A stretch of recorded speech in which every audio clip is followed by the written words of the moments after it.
Agar não era hebreia, era apenas uma serva egípcia explorada, humilhada e agora grávida, sozinha e fugindo pelo deserto. Aos olhos humanos, um caso perdido, mas alguém a encontrou no caminho. O anjo do Senhor, e quem conhece bem a Bíblia já entende na hora. Quando aparece o anjo do Senhor, com artigo definido, provavelmente não se trata de um anjo comum, mas de uma manifestação do próprio Cristo antes da encarnação. Aqui ele não manda fogo do céu, não abre o mar, ele faz algo simples, a chama pelo nome. Agar, serva de Sara. E preste atenção, até então ela era apenas a escrava, a serva. Mas Deus olha para quem o mundo não vê. E depois de falar com ela, o anjo faz promessas que só Deus pode fazer. E ao mesmo tempo o texto muda, já não é mais o anjo, mas o Senhor, quem falava com ela. Agar entende na hora, tu és Deus que me vê. Sabe o que isso significa? Que Cristo não se preocupa apenas com grandes heróis da fé. Ele também vai atrás de quem é aparentemente sem importância e está esquecido no deserto. Servimos a um Deus que vê e ouve o nosso clamor quando sofremos. Agora, Gênesis 18 começa de forma simples. Apareceu o Senhor a Abraão. Mas como foi essa aparição? Deus falou do céu, mandou um profeta, enviou uma visão? Nada disso. Abraão levantou os olhos e viu 3 homens em pé diante dele. Abraão corre, prepara água, pão e um banquete. E os 3 comem com ele. Um deles fala com autoridade divina. E o texto não deixa dúvida. O próprio Senhor estava ali sentado à mesa. Não é uma visão simbólica, é Deus aparecendo em forma humana, caminhando, conversando, comendo, em uma manifestação temporária e visível. Mais tarde, os outros 2 anjos vão para Sodoma e o Senhor desaparece.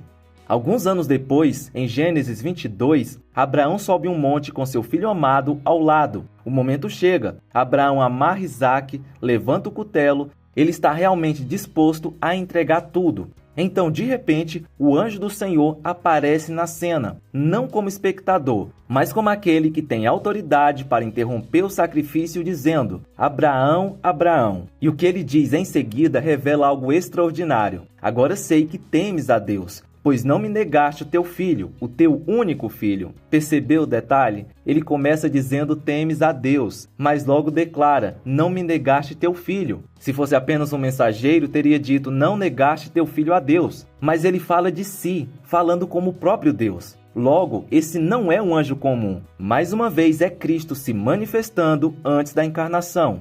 Em Gênesis 31, Jacó está com problemas com Labão depois de anos sendo enganado e explorado. E enquanto toma coragem para partir, ele relembra uma visão que havia recebido tempos antes, um sonho em que o anjo do Senhor lhe apareceu. Até aí parecia apenas mais uma mensagem celestial comum, mas então esse anjo revelou algo surpreendente sobre sua identidade. Eu sou o Deus de Betel, onde ungiste uma coluna, onde fizeste um voto. Isso tudo é muito estranho, porque nenhum anjo falaria assim. O anjo nunca usurpa a posição divina. Eles sempre apontam para Deus, mas nunca falam como Deus. Mas esse anjo fala na primeira pessoa como Deus. Lembra promessas feitas a Jacó anos antes e ordena com autoridade divina. Levanta-te agora, sai desta terra e volta para a terra da tua parentela. Ou seja, esse não é um anjo comum, é uma manifestação do próprio Cristo antes da encarnação. Pouco tempo depois, em Gênesis 32, na noite em que Jacó estava prestes a reencontrar Esaú, seu irmão gêmeo e rival, ele descobre que o maior confronto não seria com o homem que odiava, mas com o Deus que o transformaria. O texto diz, lutou ele com o homem até o romper do dia. Mas rapidamente fica claro que esse homem não é apenas humano. Com um único toque, ele desloca a coxa de Jacó. Algo impossível para qualquer lutador comum. Mesmo ferido, Jacó se agarra a ele e diz, não te deixarei ir, se não me abençoares. Ou seja, ele reconhece que está diante de alguém com autoridade divina. Então vem a revelação, teu nome não será mais Jacó, mas Israel, porque lutaste com Deus e prevaleceste. Mas há um detalhe ainda mais impressionante. Jacó pergunta o nome daquele homem e ele não revela. O mesmo mistério se repete em outras aparições de Cristo no Antigo Testamento. Por isso Jacó confirma, tenho visto a Deus face a face e a minha vida foi salva. Alguns séculos depois, Moisés estava apenas cuidando das ovelhas, vivendo uma vida comum, tentando esquecer o passado. Mas no meio do deserto, ele vê algo estranho, uma sarça pegando fogo, mas que não se consome. Até aí poderia ser apenas um fenômeno curioso, mas o texto revela o verdadeiro mistério. O anjo do Senhor apareceu a Moisés numa chama de fogo. Só que alguns versículos depois, aquele que está na sarça fala com autoridade que nenhum anjo comum poderia ter. Eu sou o que sou. Um anjo não fala isso. Nenhum ser criado pode usar esse nome. Quem está ali é o Deus eterno, autoexistente, aquele que é e sempre foi. Tudo indica que é Cristo antes da encarnação. Aquele que séculos depois diria aos fariseus: antes que Abraão existisse, eu sou. Eles entenderam na hora, por isso quiseram apedrejá-lo. Jesus estava se identificando com o mesmo Deus que falou com Moisés na sarça. Josué estava prestes a enfrentar a cidade fortificada de Jericó. Ele é o líder do povo, o comandante da batalha, mas de repente ele encontra alguém ainda maior. E levantando ele os olhos, viu, e eis que estava em pé diante dele um homem com uma espada desembainhada na mão. Josué faz a pergunta mais lógica: você é amigo ou inimigo? A resposta surpreende. Na verdade, cheguei agora e sou comandante do exército do Senhor. Ou seja, ele não veio para ser aliado, ele veio para ser Senhor. A reação de Josué revela quem esse homem realmente é. Josué se prostra com o rosto em terra e pergunta: que ordens meu Senhor tem para mim? Se fosse um anjo comum, ele rejeitaria a adoração imediatamente, como aconteceu em Apocalipse. Mas esse homem com a espada aceita a adoração e ainda diz: descalça as sandálias, porque o lugar em que estás é santo. Essa frase é a mesma palavra que Deus disse a Moisés na sarça ardente. Ou seja, o mesmo Deus que apareceu no Sinai agora está diante de Josué como capitão do exército celestial.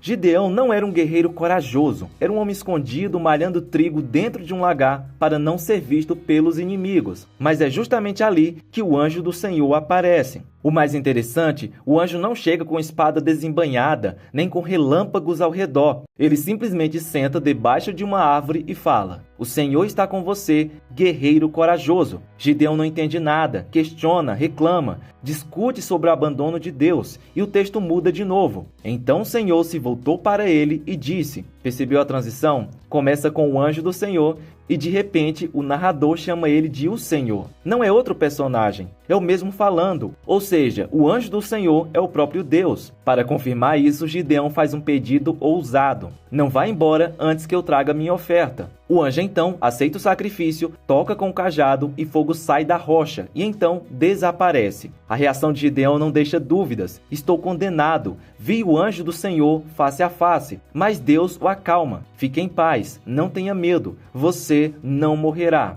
Antes do juiz Sansão nascer, Deus decidiu anunciar um milagre com antecedência através de uma aparição direta do anjo do Senhor. Primeiro ele fala com a mãe de Sansão, depois volta e fala com o pai, Manoá. Fascinados com aquela figura divina, eles fazem uma pergunta essencial: qual é o seu nome? Queremos lhe prestar homenagem quando tudo isso se cumprir. A resposta é enigmática: por que perguntas pelo meu nome, visto que é maravilhoso? A palavra hebraica usada aqui para maravilhoso é a mesma utilizada em Isaías 9:6, quando o Messias é chamado de maravilhoso conselheiro. Ou seja, esse anjo tem um nome que pertence ao Messias. Mas o sinal mais impressionante vem a seguir. Manoá prepara um sacrifício ao Senhor. O anjo aceita e sobe na chama do altar para o céu. A reação de Manoá confirma quem ele é: certamente morreremos, pois vimos Deus. E ele não foi corrigido. Esse anjo é Deus.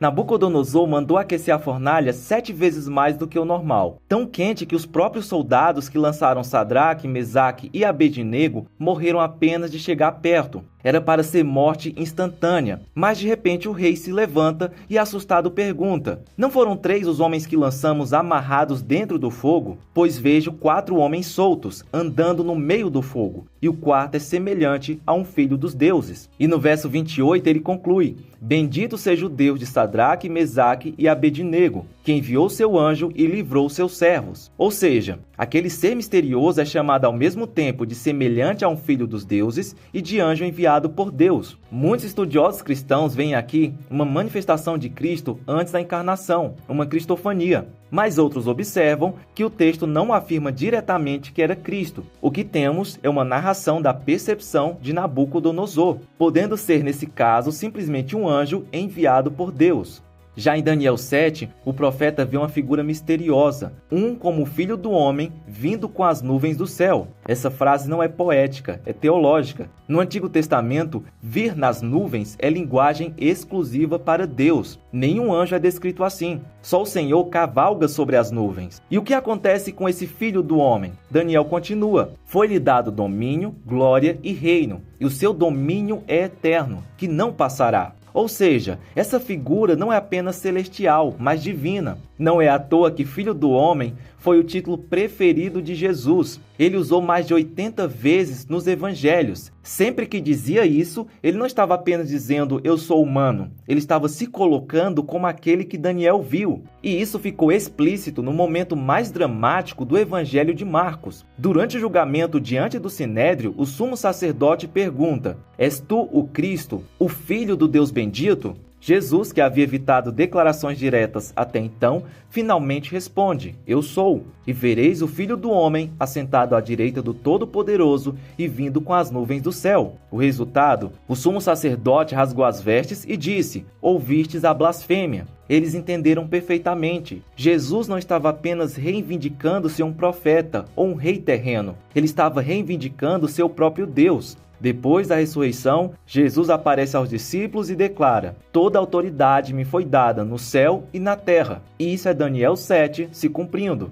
Anos depois, Daniel tem uma visão impressionante de um homem glorioso. Seus olhos eram como tochas de fogo, seus braços e pés brilhavam como bronze polido, e o som de suas palavras era como o estrondo de uma multidão. Essa descrição lembra imediatamente a de Cristo em Apocalipse 1. Olhos de fogo, pés como bronze reluzente, voz como muitas águas. Não é coincidência. O que João viu no fim dos tempos, Daniel viu séculos antes. A mesma presença gloriosa, o mesmo Senhor da glória. Os homens que estavam com Daniel fugiram aterrorizados, e o profeta caiu sem forças, como morto. A mesma reação que João teria diante de Jesus glorificado em Pátimos. Agora, se você tem interesse de também aprender mais profundamente a Bíblia, eu te convido para conhecer a minha plataforma de estudos Bíblia Ilustrada. Nela você encontrará mapas mentais e videoaulas sobre todos os livros da Bíblia, além de vários outros bônus especiais, como um curso de interpretação bíblica, também acompanhado por mapas mentais. Tudo isso para ajudar você a realmente entender a palavra de Deus com profundidade. O link para conhecer a plataforma está aqui na descrição. E antes de sair, aproveita para assistir ao vídeo que está aparecendo aí na sua tela. Fica na paz e até a próxima.